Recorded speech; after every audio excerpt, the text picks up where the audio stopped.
e vou convocar o diretor de fórum do IFL São Paulo, André Inoue, novamente para vir ao palco e anunciar os nossos próximos palestrantes aqui no próximo painel. Vamos, que a coisa está ficando cada vez melhor. Vamos em frente.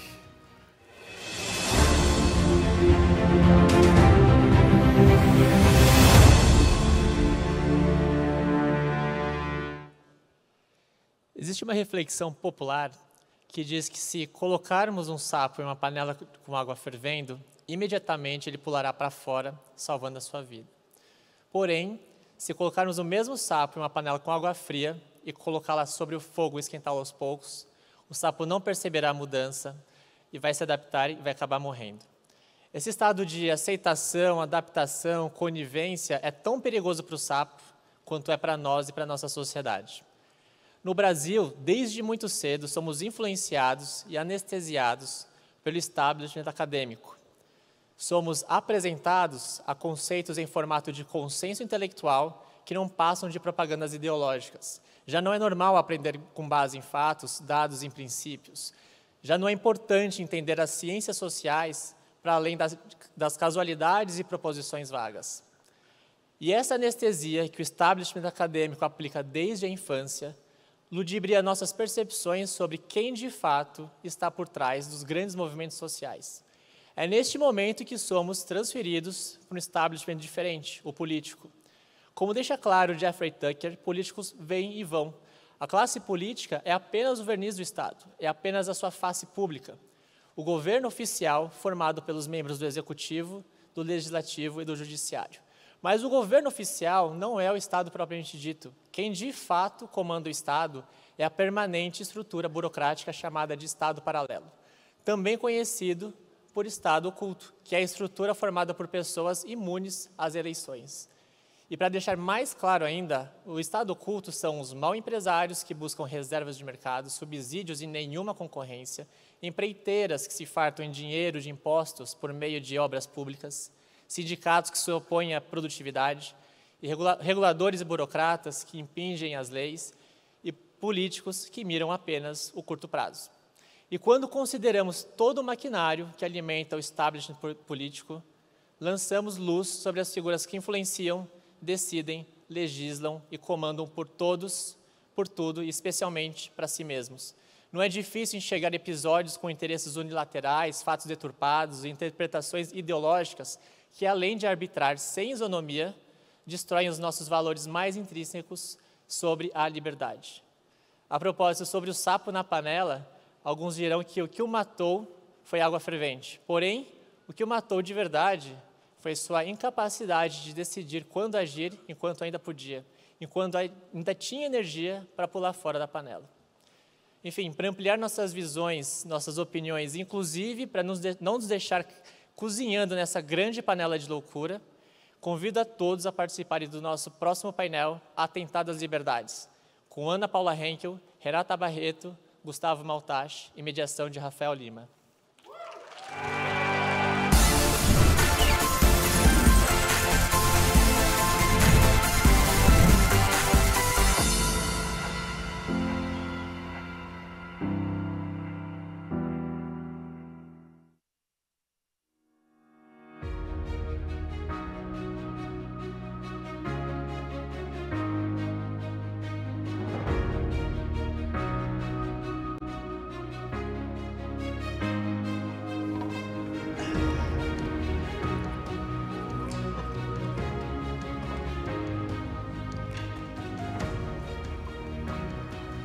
Boa tarde, meus queridos.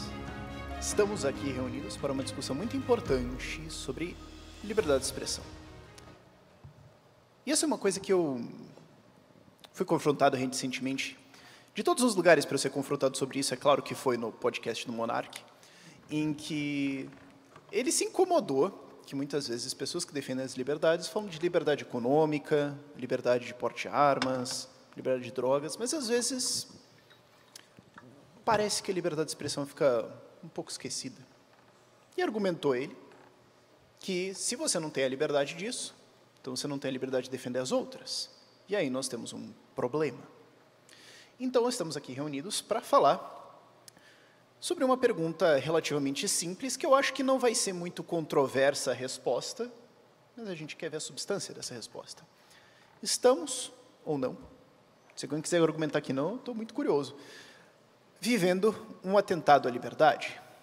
Nós temos aqui 10 minutos para a resposta de cada um dos nossos queridos panelistas. Estamos informados que o carequíssimo da República, Alexandre de Moraes, está lá no backstage, uma daquelas lancinhas estúpidas lá da posse dele. Beijo, careca, beijão. Se a gente estourar 10 minutos, ele vai dar carga no palco, tá? Então, vamos fazer isso. E depois a gente tem algumas perguntas. Tudo bem? Então, estamos ou não vivendo um atentado à liberdade? As damas primeiro, né, Gustavo? Quem quiser começar? Eu? Sempre eu, né? Tá bom. Boa noite, boa tarde, nem sei que horas são. Eu cheguei hoje de manhã e vim direto para cá. Bom, primeiro, é muito legal, eu já participo desse tipo de evento há bastante tempo e é muito legal ver tanta gente se preocupando com esse tipo de assunto. Sobre a pergunta, Rafael, acho que todos serão uníssonos na resposta que sim. E esse atentado às liberdades não é só no Brasil, isso acontece no mundo inteiro, de formas diversas. Então, quando você vê o que acontece no Brasil, que nem mesmo a alta Suprema Corte, né, nossa Corte de Justiça Suprema, a mais alta corte, ela não defende os princípios da Constituição, alguma coisa está muito errada. Eu estava vendo ontem que a Bolsa de Valores do Brasil fez um anúncio muito orgulhosamente no Twitter, dizendo que a partir de agora, a partir de 2023, na verdade, as empresas terão que contratar para suas lideranças uma mulher, pelo menos, e uma pessoa de categoria minorizada. Quem define, né, quem é essa minoria, etc. Isso de uma forma obrigatória, ou seja, uma interferência direta na liberdade da empresa de contratar a pessoa que ela quiser, por qualquer categoria, qualquer maneira que ela quiser fazer aquela contratação. Isso, na realidade, o Gustavo vai poder falar melhor sobre isso, que ele acompanha isso muito bem, a Ana também, a gente está importando as coisas ruins de outros lugares. Então, isso já está acontecendo nos Estados Unidos de muitas maneiras. Quem me acompanha sabe que eu falo muito da cultura woke, e essa cultura woke, ela é justamente com esse objetivo de minar as liberdades, dizendo que toda a sociedade ocidental ela foi colocada sob uma estrutura que é inerentemente racista, que ela está completamente errada, então ela precisa ser destruída para que uma nova apareça. Então, quando você vê o que acontece hoje com as crises de energia, os órgãos supranacionais, como ONU, OMS e outras, ditando aquilo que os países devem fazer.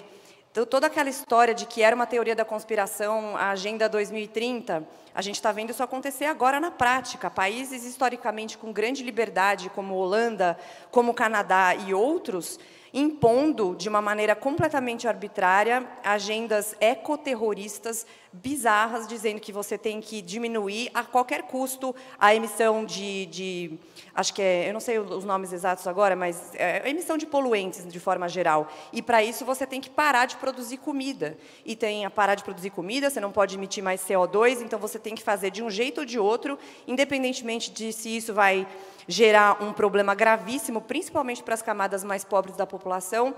Então, você que se dane e você que faça isso. Então, você vê hoje, na Itália, na Alemanha, na França, em outros países da Europa, o custo da energia subindo absurdamente, e isso não tem um impacto só nas famílias que vão ter que decidir qual é o dinheiro que ela vai ter que gastar, se vai ser para comprar comida ou para tomar um banho quente. O inverno na Europa é muito rigoroso. Como que vai ser agora nesse próximo inverno sem a energia, ou pelo menos com a energia muito mais cara? E as políticas eles continuam dobrando essa aposta, com a energia cada vez subindo mais, e aí os negócios também vão sendo impactados, porque o custo da energia é um custo alto em toda a linha de produção. E essa cabeça completamente maluca de que você precisa intervir e que você precisa ser ativista, que as empresas precisam mudar de capitalismo de shareholder para capitalismo de stakeholder, que você tem que mudar o mundo, isso está acabando com a sociedade ocidental, não é somente a economia. A economia... Obrigada. A economia, isso é um grande problema dos liberais em geral, que é sempre focar muito na economia e não na cultura, e eu sempre fui contra essa visão.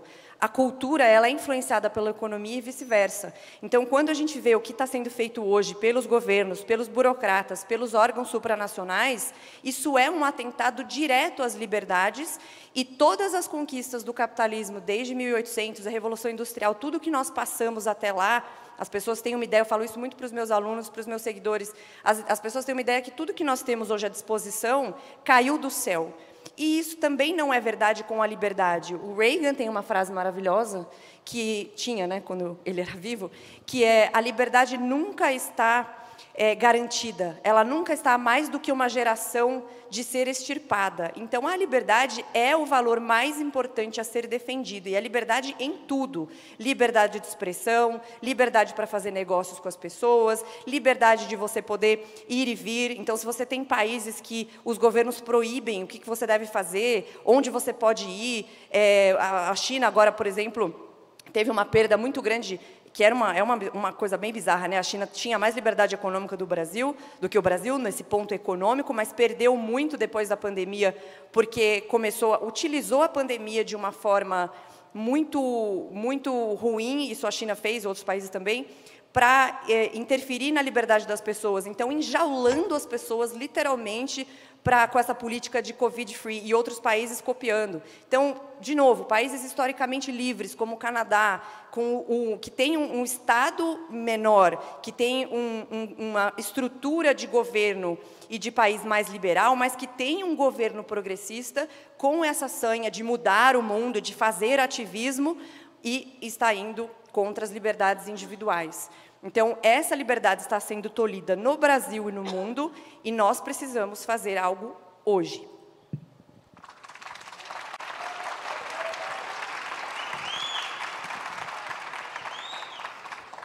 Boa noite a todos. Brincadeira. Não podia perder a piada. Todas é meu pau de óculos. Eu sei que vocês queriam ouvir isso.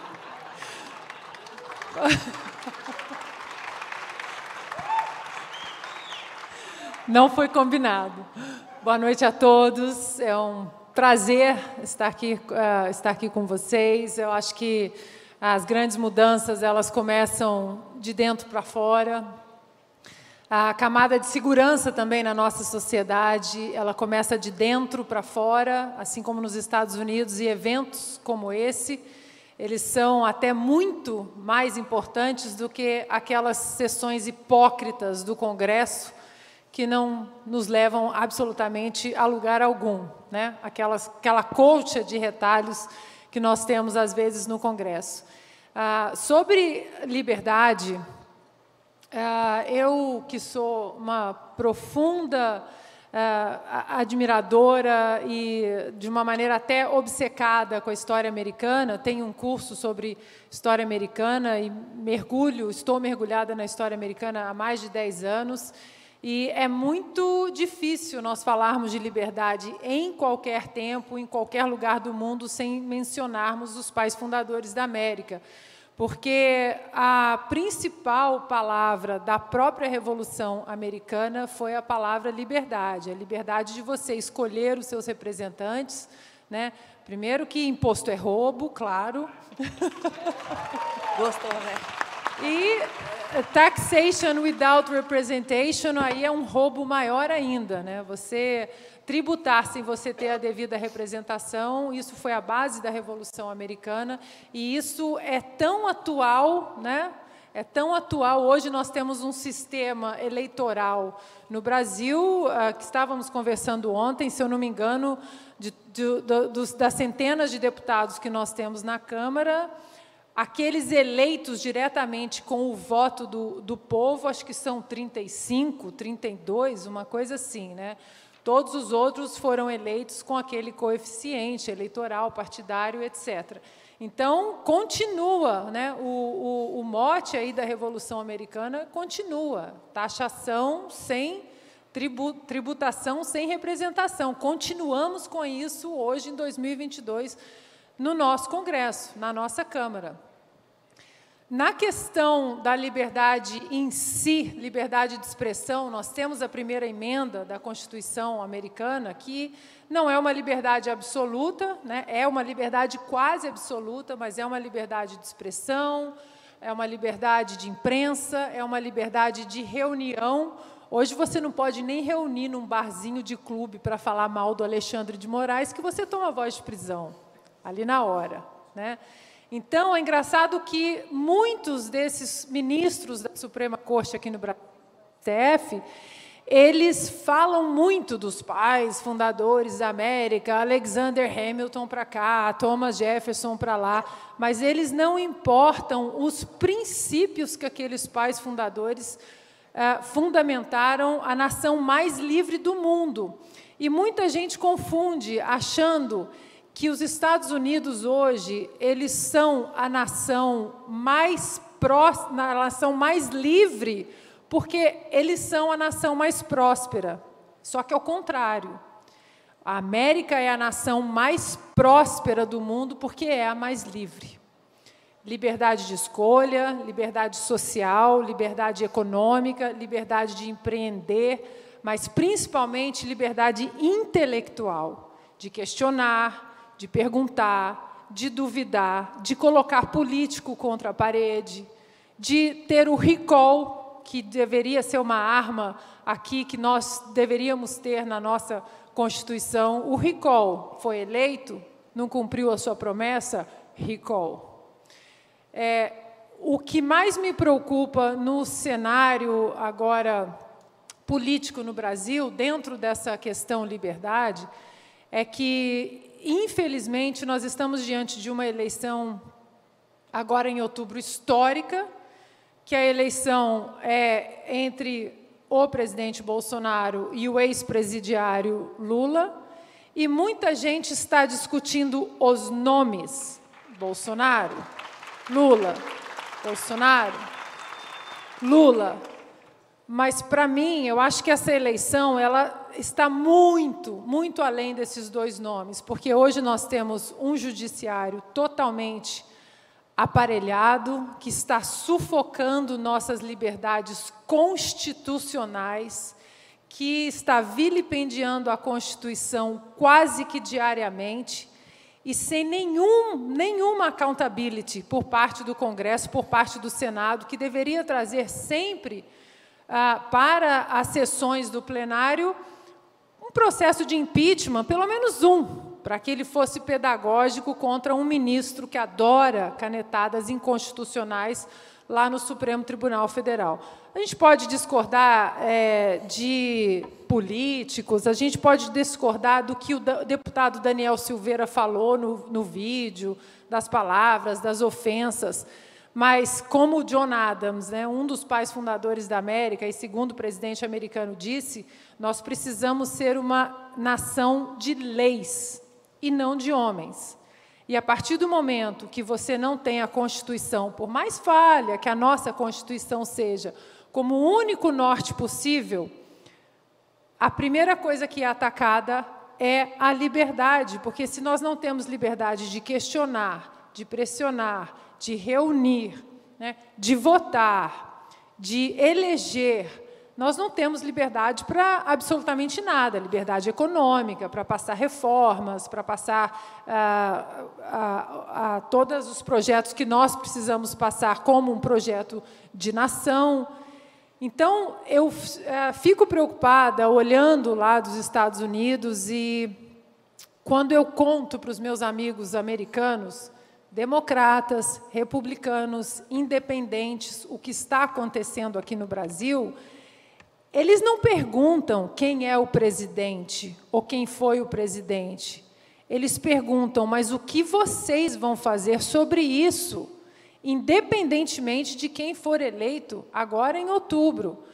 Porque essa eleição, o que está na berlinda é a nossa liberdade. Não é só apenas a liberdade de escolha, mas hoje nós não podemos falar. Eu saí do Brasil há quase 15 anos, sou uma cidadã americana hoje, nunca cometi um crime no meu país, e hoje eu tenho que entrar no meu país que eu defendi durante 24 anos, 4 Olimpíadas, com a bandeira no peito, todo esse tempo, eu tenho que entrar no meu país com o meu passaporte americano porque eu tenho medo de ser presa pelas minhas palavras como jornalista. Se isso não mete medo em todos nós, eu não sei o que vai meter medo em todos nós. Por isso que nós temos que pensar nos princípios da liberdade, independentemente se você gosta ou não do Bolsonaro, do Lula.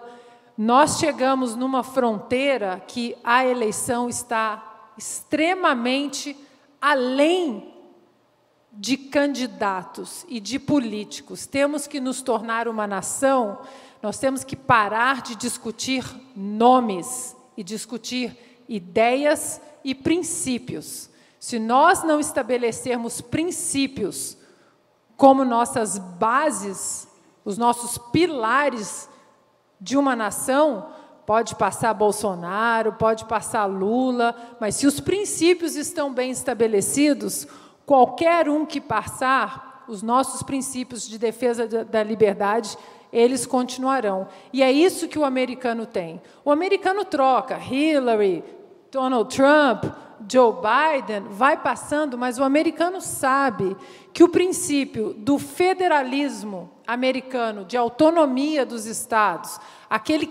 o cidadão lá no interior de Oklahoma, ele tem tanto poder de ação quanto o cara de Nova York ou de Los Angeles, mas nós não temos esse federalismo no Brasil. E isso é muito preocupante. Nossa pirâmide ela é inversa. A nossa pirâmide dá um poder muito grande para Brasília e um poder muito pequeno para nós aqui, numa reunião. Os Estados Unidos, a pirâmide é inversa. Eu costumo falar que o presidente norte-americano ele manda muito menos do que as pessoas imaginam, porque um Joe Biden ele pode dar quantas canetadas ele quiser em Washington, que os filtros que os pais fundadores colocaram na nação americana, até aquela canetada chegar no meu condado, que é um condado republicano dentro de uma democrata Califórnia e uma democrata Los Angeles, até chegar no meu condado, na vida dos meus filhos, na vida da escola dos meus filhos, leva muito tempo. No Brasil, um ex-presidiário dando uma canetada, acabou, não tem mais a lei de responsabilidade fiscal, vamos revogar a reforma da Previdência, vamos revogar a reforma trabalhista e vamos inchar o Estado. Nós não temos esses filtros. É por isso que nós precisamos começar a pensar, agora, nessa eleição, que ela está bem além de nomes. E a liberdade, vocês podem ter certeza, de uma forma ou de outra, ela estará nas cédulas em outubro.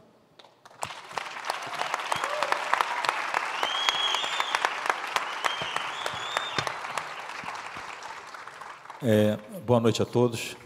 Obrigado pelo convite. E realmente, assim, quando a gente olha para o que está acontecendo, é uma coisa até meio assustadora, assim. Às vezes parece que você está num pesadelo, porque afora o lado extremo de onde a gente está acostumado a ver restrições à liberdade de expressão, a gente tem um monte de gente que até ontem parecia moderada, que agora concorda com uma série de restrições. Concorda com perseguição em chat privado de grupo de WhatsApp, concorda com, estamos numa pandemia, você não pode questionar a ciência, que para mim é uma proposição completamente absurda, é precisamente nos momentos de crise que você precisa de mais questionamento e mais liberdade de expressão, e não menos, mas enfim.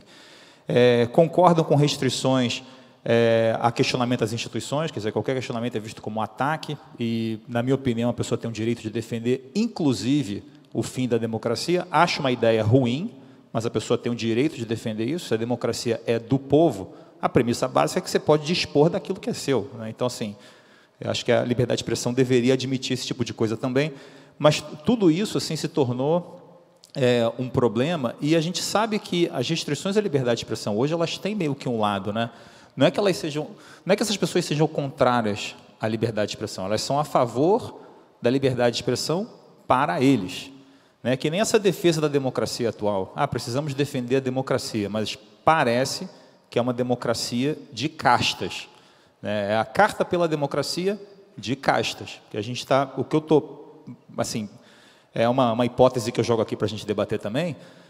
Mas o que parece que está acontecendo quando a gente começa a juntar todos esses elementos de ESG, restrição à liberdade de expressão, obrigações de contratação, questões que parecem com crédito social e tal, a gente está caminhando para um tipo de democracia em que a sua cidadania vai variar de acordo com o que você pensa.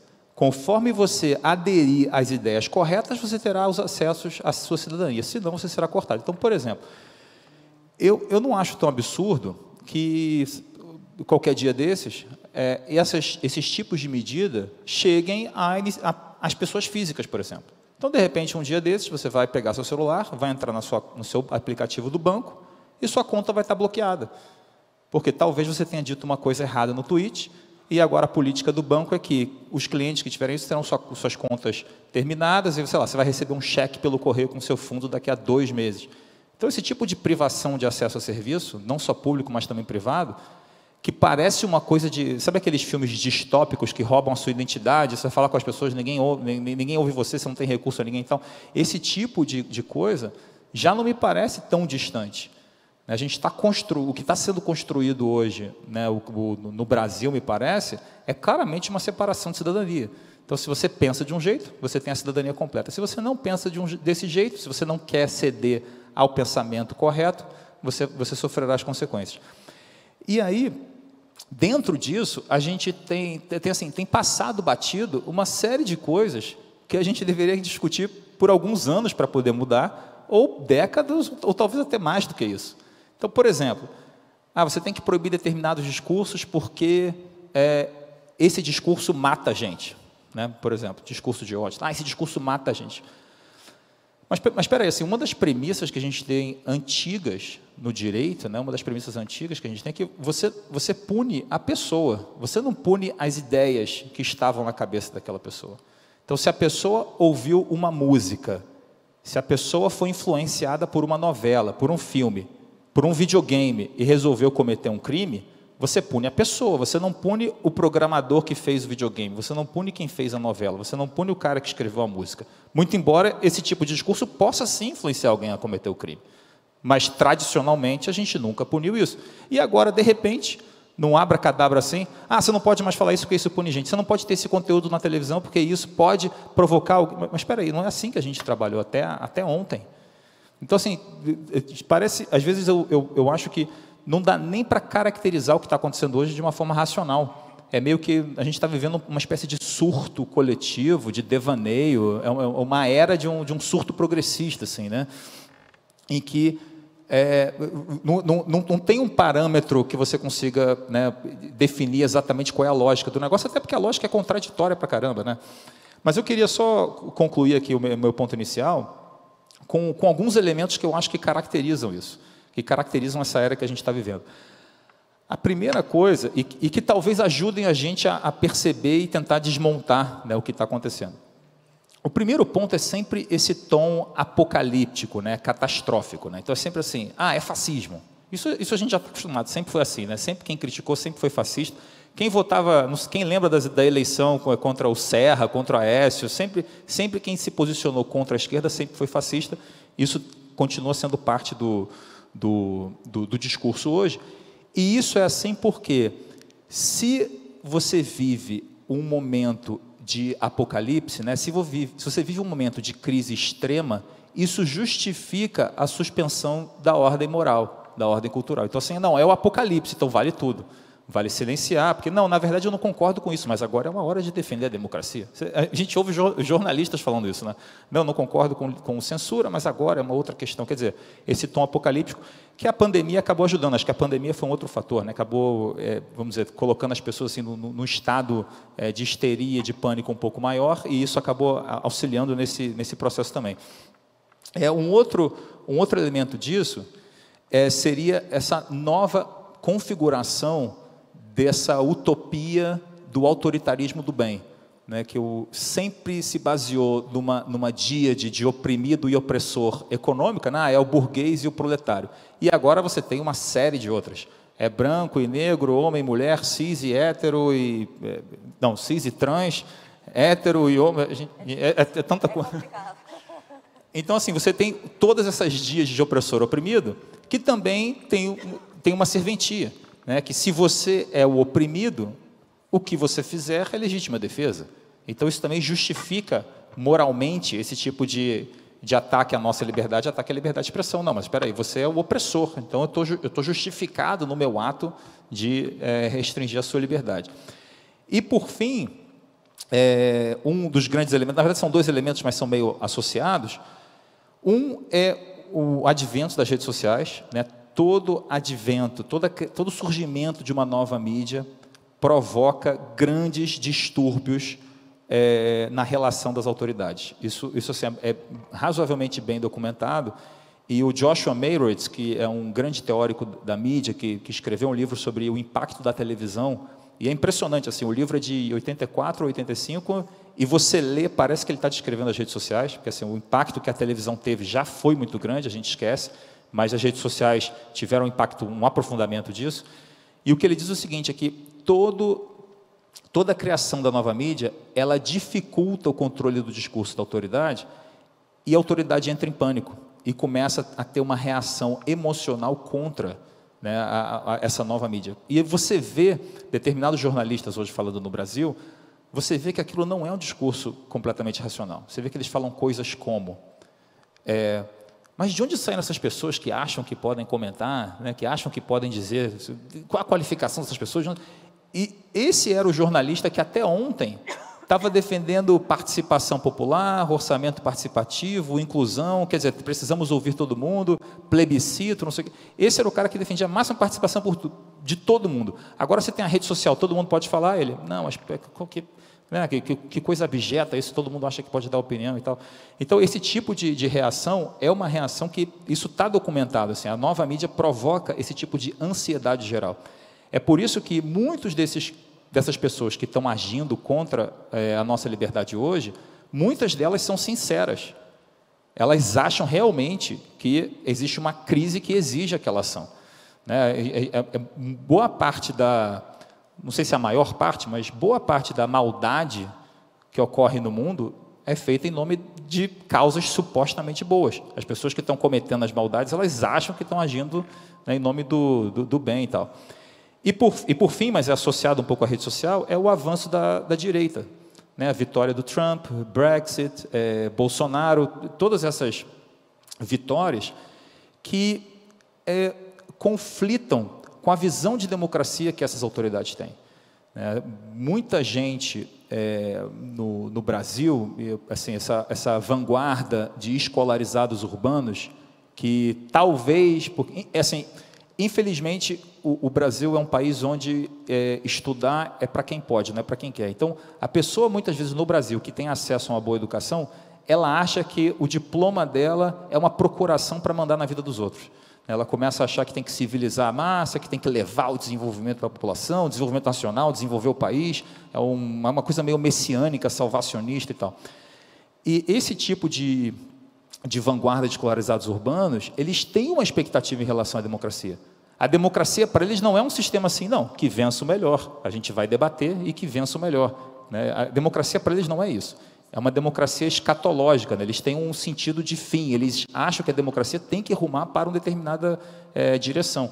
E quando ela não ruma para essa direção, a democracia está em crise. Né? Então, assim, aí você vê, depois da vitória de Trump, Brexit, a quantidade de livros sobre morte da democracia, fim da democracia, falecimento, assim... Mas espera aí, se a democracia estava morrendo, se tanta gente está falando de morte da democracia, vocês não perceberam isso antes da eleição? Então, assim, é muito suspeito, né? Faz parecer que, no fundo, você só não gostou do resultado. Só que você não pode valorizar a democracia, que é um processo, né, de transição pacífica de poder, com base no seu resultado. O resultado será aquilo que o povo escolher. Né? Então, assim, é esse tipo de democracia escatológica, uma democracia também, uma visão muito autoritária. Né? A democracia só serve, a gente só pode valorizar e considerá-la saudável se ela estiver correspondendo aos seus anseios. Né? Isso não é uma visão, na verdade é uma visão completamente incompatível com a democracia.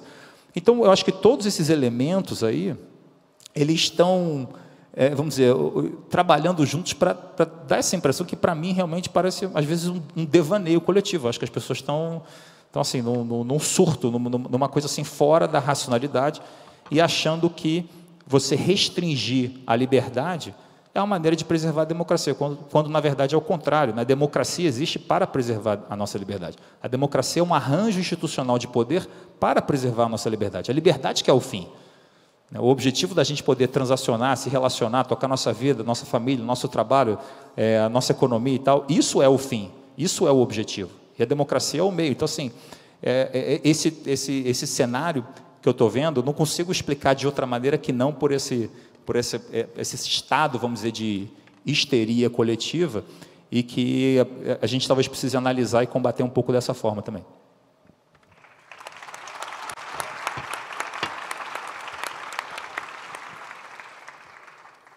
Obrigado a todos. E estamos aqui num local muito especial, no evento do Instituto de Formação de Líderes. Alguns deles aqui membros, outros plateia interessada, mas que também imagino que compactuam com essa ideia de nós tomamos para nós, da nossa própria escolha, a responsabilidade de ajudar a criar um mundo mais livre, a criar um mundo melhor. Talvez para a gente, talvez para os nossos filhos, mas pessoas que querem agir, pessoas que querem fazer. Então a minha pergunta aos três é, já que estamos aqui numa plateia que quer fazer... Vocês querem, né? Só conferindo. Sem pressão. Assim, quem veio só pelo lanchinho, tudo bem, sem problemas, a segurança retira, não tem problema. Mas, já que estamos aqui nesse evento com esse tipo de pessoa, que coisas tangíveis, reais, essas pessoas que estão aqui podem fazer para ajudar a defender a nossa liberdade agora que concordamos, uau, que surpresa, está sob ataque? Eu acho que uma das primeiras coisas é não ter medo do cancelamento. Não tenha medo, porque eu sou testemunha viva que depois do terceiro cancelamento você faz... Fui cancelada de novo. Ontem eu fui racista, antes de ontem homofóbica, um mês atrás transfóbica, nazista, fascista, eletricista. Mas cada cancelamento tem uma lição que é impressionante. A turba violenta, os jacobinos virtuais, aqueles que vêm com as guilhotinas para te degolar sem dó. Primeiro, essas guilhotinas, assim como na Revolução Francesa, sempre voltam para eles. Sempre. Segundo, todo cancelamento, apesar da dor de cabeça, aquilo tudo que você escuta e que você sabe que você não é,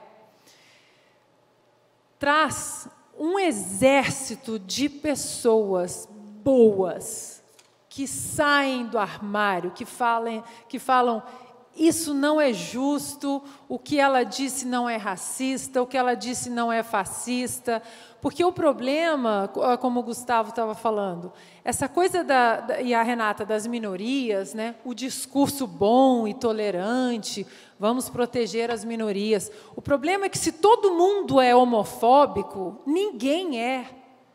O problema é que se todo mundo é nazista, ninguém é. O problema é que se todos os homens são estupradores em potencial, os criminosos que cometem crimes hediondos contra mulheres, eles se misturam e se dissolvem na multidão. Ninguém é. Então, para que nós combatemos isso, primeiro, nós não podemos ter medo de cancelamento. Acredite, depois do segundo, terceiro, você fala, hold my beer, lá vem mais um. Daqui a 2 dias, ninguém lembra mais o seu nome, outra pessoa vai ser cancelada. Mas esses cancelamentos têm um lado positivo, que ele começa a conectar pessoas que pensam da mesma maneira e que discutem princípios e não nomes. São pessoas que começam a entender que não é o Bolsonaro, o Lula, o Daniel ou a Maria do Rosário, mas princípios. Aquilo que a Renata disse que o Reagan falava, que a liberdade está sempre a uma geração da extinção, que a gente não passa a liberdade na corrente sanguínea para os filhos. Toda geração a gente tem que defender a liberdade, proteger a liberdade e passar para os nossos filhos o que nós estamos fazendo, o que os nossos avós fizeram. Então, acho que o não medo do cancelamento, eu acho que é um dos principais pontos para que hoje, porque hoje muita gente que tem princípios, que tem boas ideias, que tem bons argumentos, tem medo do cancelamento. Não é fácil você abrir a internet e está todo mundo te chamando de racista, de nazista, de homofóbica, disso, daquilo. Não é fácil, mas você sabe que você não é isso. E a quantidade de pessoas boas que vem com esse cancelamento, acredite, a força que você tem de seguir, de continuar, de falar, é isso, eu vou continuar, é isso. Eu conheci a Renata na internet, o Gustavo na internet, o Rafael na internet, porque alguém foi cancelado, porque alguém falou, opa, essa pessoa tem um ponto positivo, eu gosto dos princípios que ela defende. Então, eu acho que nós temos que encarar hoje a jornada do herói, que, dentro do nosso contexto de guerra, é não ter medo do cancelamento.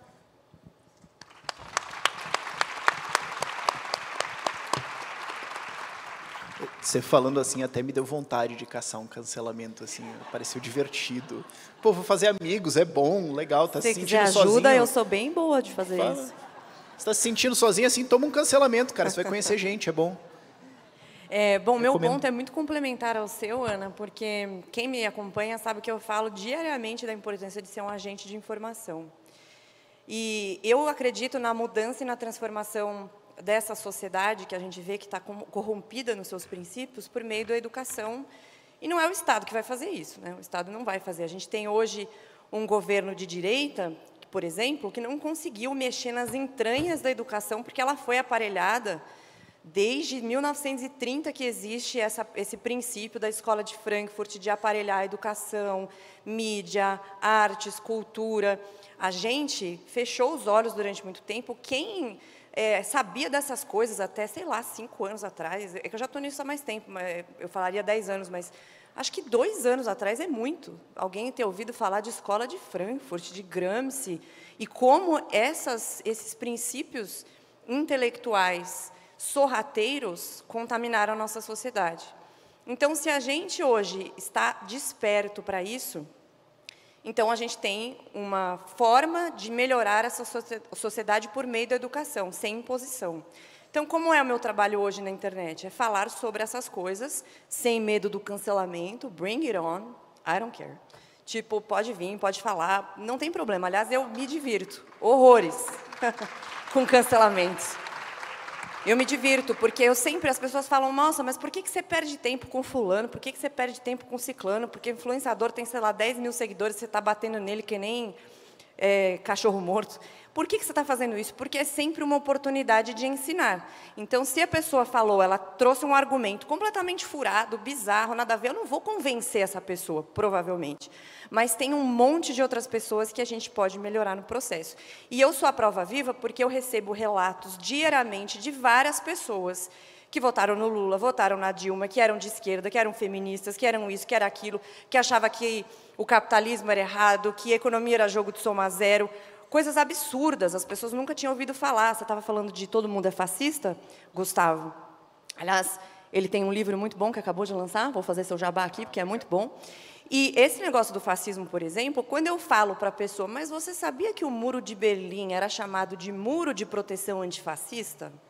O que será que significa isso? Que os caras que matavam quem tentava atravessar, que deixaram a Alemanha Oriental muito menos desenvolvida em relação ao que aconteceu na Alemanha Ocidental e o resto da Europa, que tinham um controle sobre tudo que as pessoas faziam. Esses caras eram antifascistas?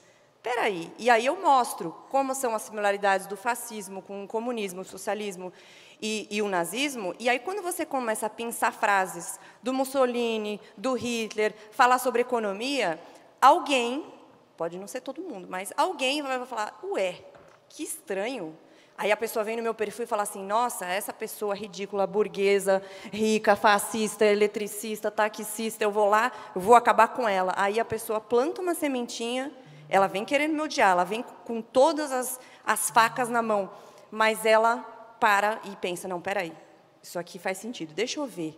E isso vai fazendo e vai transformando. Então, uma pessoa se transforma, começa a ver, esse processo às vezes é rápido, às vezes é demorado, não importa, mas ela contamina outras pessoas com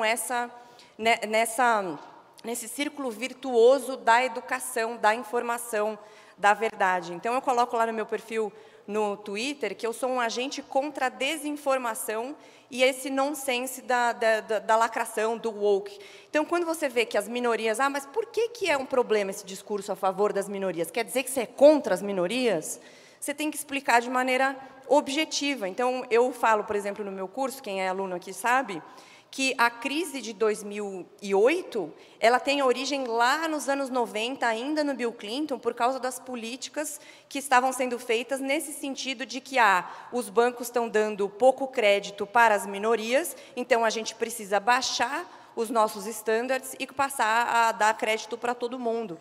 E tem um livro muito bom do Thomas Sowell que chama The House Boom and Bust, que eu até recomendei para a Ana, acho que você já até leu, né? Que é um livro muito bom que conta toda essa trajetória. Então, toda essa...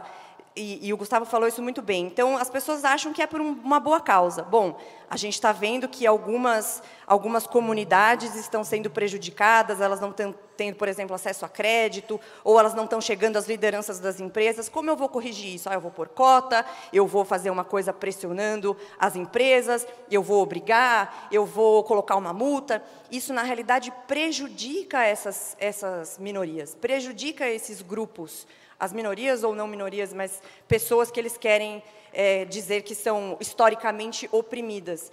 Mas aí você precisa mostrar de forma prática. Então, se na crise de 2008 aconteceu porque toda uma estrutura governamental e de Estado se uniu para baixar esses estándares, aí as agências de rating, por exemplo, começaram a colocar aqueles conglomerados, né, de títulos juntos que deram origem à crise do subprime, falaram, não, isso aqui está ótimo, pode comprar. Isso virou uma bola de neve e destruiu durante um bom tempo. Até hoje nós temos cicatrizes dessa crise desde lá.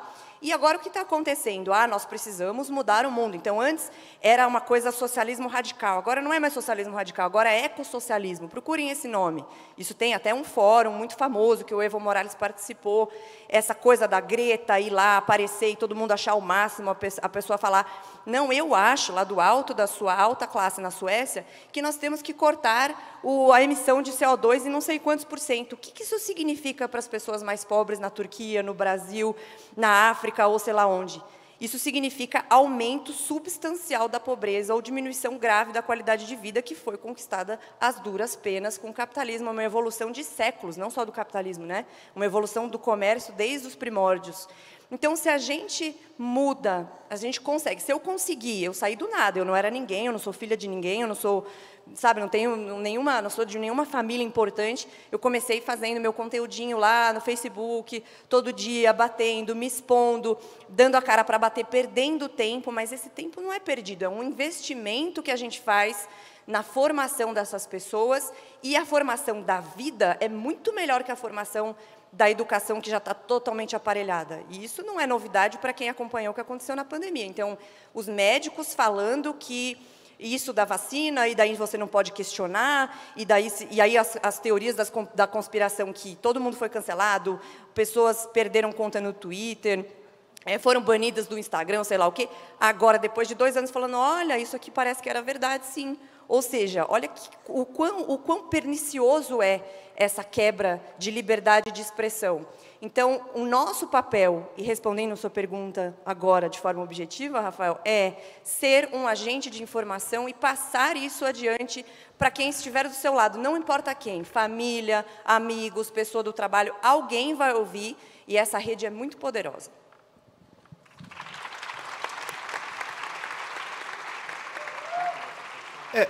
Eu ia comentar, Gustavo, que nós estamos aqui com o tempo esgotado, então acho que você oficialmente foi cancelado. A boa notícia é que agora você pode servir como board de minoria lá na B3, porque você é uma minoria reprimida pela extinção do tempo. Então, Contra toda a censura. pelo menos você conseguiu um emprego, entendeu? Mas está começando a ficar calvo, acho que também consegue ficar na minoria também, acho que encaixa. Mas você fez uma coisa tangível, que é escrever um livro, então, assim, já que não tem ninguém da produção fazendo... Para mim, brevemente, o que a gente pode fazer? Pode escrever um livro, ou comprar o seu livro. Que é uma boa ideia. Não, brevemente, tem uma frase do Tocqueville que ele diz assim: o ser humano teme mais o isolamento do que o erro. E é uma coisa assim muito verdadeira, né? É muito difícil você se posicionar quando vem aquela, talvez até exista uma predisposição biológica a você concordar com o grupo e se harmonizar com o grupo. Talvez isso tenha alguma vantagem evolutiva, não sei. Mas existe esse sofrimento com o isolamento. É muito sofrido você ser isolado, e muitas vezes o cancelamento nem é o pior. O pior, muitas vezes, são as amizades que você diz, quer dizer, você não, mas que desfazem com você, porque você resolveu começar a pensar diferente, né? E eu sei disso porque eu já fui muito de esquerda, e... Sério? Ele já foi para Cuba. Ele parou de ser de esquerda porque ele foi para Cuba, gente. E eu lembro e você recebe assim relatos compridos, assim, tipo, de amigos de infância às vezes. Eu fico imaginando o que na sua vida você viveu para passar a pensar dessa forma, assim, como se fosse uma coisa assim absurda. Então, esse tipo de coisa é muito sofrida. Então, eu concordo que, principalmente assim, o evento, né, liderança, protagonismo e tal, essa é a ideia. E eu acho que a gente tem que sempre marcar a nossa posição. Mas, ao mesmo tempo, é importante ser estratégico quanto a isso. É importante, de repente, escolher as batalhas corretas, escolher o espaço correto. É importante, às vezes, você estar... Eu não sei o que eu diria, por exemplo, para um filho meu, começando a carreira, escreve o que você pensa. Eu não sei o impacto que isso vai ter na vida profissional dele. Hoje em dia está muito difícil, é muito difícil isso. Então, a única ponderação que eu faria é que eu acho que é importante se posicionar sempre, mas é importante ser estratégico também. A gente precisa, vamos dizer, dessas pessoas que pensam e que têm coragem de dizer, também, vamos dizer, com a sua posição pessoal bem estabelecida, para você poder brigar de uma forma de igual para igual. Não adianta a gente não precisa de mártir nem de kamikaze, né? A gente precisa de pessoas realmente para vencer. E aí, por fim, é importante a gente sempre lembrar, como fala o Andrew Cleveland, eu sou bastante fã dele. Ele sempre fala o seguinte: a gente fala assim, precisamos vencer a batalha da cultura, mas a cultura não é uma coisa abstrata, a cultura é cada um de nós. A cultura é o conjunto de coisas que é reproduzido no dia a dia, nas pequenas ações, nas microações, nas pequenas conversas, nos pequenos posicionamentos. Então, é importante a gente ter em mente, quando a gente fala em, vamos dizer, disputa cultural, guerra cultural, ou promoção de determinadas ideias, é no dia a dia mesmo, não tem um grande momento, né, para isso ser feito. Isso deve ser feito no dia a dia. E, por fim, só para concluir, pensando na eleição, pensando numa coisa bem pragmática, e considerando que, de repente, muitos membros de organizações aqui tenham essa força de convidar um candidato para falar e tal, eu perguntaria para os candidatos: vem cá, o que você vai fazer a respeito do STF? O que você vai fazer a respeito da concentração excessiva de poder no poder judiciário hoje no Brasil? Né? E vamos lembrar, tem uma frase do Oakeshott, que eu gosto bastante também, que ele diz assim: a essência da preservação da liberdade é evitar grandes concentrações de poder. E hoje me parece que a grande concentração de poder, que traz diversos riscos de tirania, está no Poder Judiciário. Então, eu convocaria esses candidatos e começaria a cobrar sobre o que eles vão fazer, se eleitos, a respeito dessa concentração de poder que traz risco para todos nós. Obrigado.